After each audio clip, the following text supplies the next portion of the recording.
because I was still doing some of the things that I was doing before. They were creeping in. And back then, no matter how hard I prayed for Jesus, just make me, you said, make me a new creation.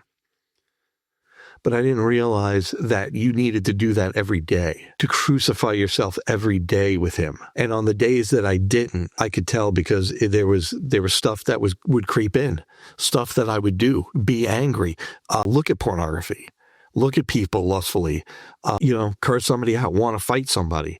And it was those times that, because I was still a young Christian, I didn't understand, because I had nobody to answer the questions. I mean, we started going to these different churches that were big, and the pastor was always looking over your shoulder when they were talking to you to see who's behind you, who's rich, who's, got some clout.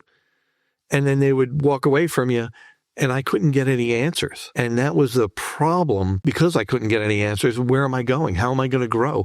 I read the Bible, I understand some of it, but how am I going to understand all of it? I mean, obviously, we're never going to understand all of it until we get to heaven. But there were so many questions, like basic questions, that I couldn't even get answered. So we found a couple of small churches where people took their time, talked with us a little bit here, a little bit there, and my faith would grow and my walk with Jesus would grow. And then, there would be stumbles and setbacks, and I was getting so hard on myself when those times came that I was just like, you know what? I'm not even good enough for heaven. I can't do this. I'm not good enough, Jesus, that you died for me.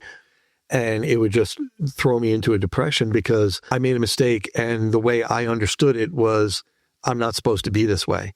And if I stumble like this and look at something on the internet or do something, now I've got a problem because I'm not following Jesus.